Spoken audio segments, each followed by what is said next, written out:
This is Jordan Tower with JT News. Make sure you smash that like button, smash that subscribe button, and I hope what I'm hearing is not true. I've heard through the grapevine that, we have Offset paying tribute, Cardi B, everyone's paying tribute to Takeoff. Takeoff was loved by everybody.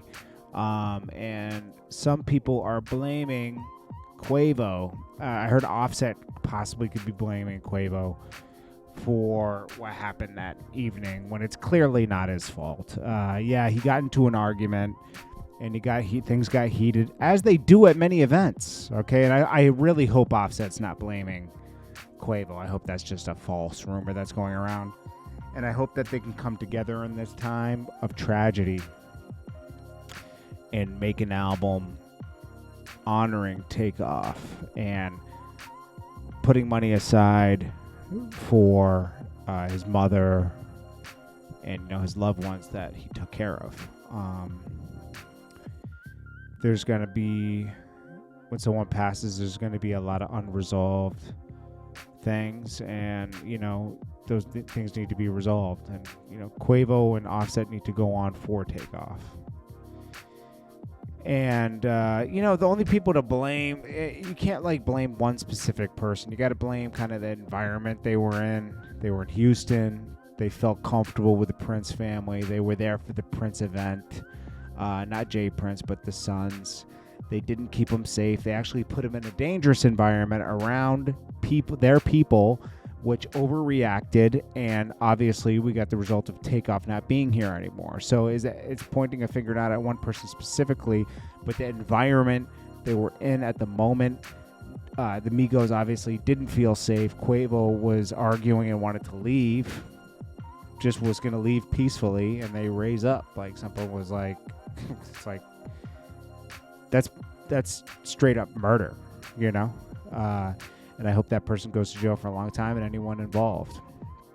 To be honest with you, to take Takeoff from everybody like that, especially his family, from Quavo, from Offset, from everybody, it's like, I don't know if Quavo's ever going to recover from that. I don't think he is.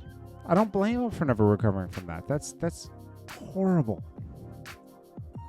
Horrible, man. 50 Cent chimed in and said, basically, he helped Pop Smoke's manager come to grips with Pop Smoke not being here anymore, but he, told him to regroup and honor Pop Smoke, drop music that people can celebrate his life. And they did that, and it was a huge success. He says his manager had said his manager at the time, Victor, speaks, and he says, I gotta say, I don't think if I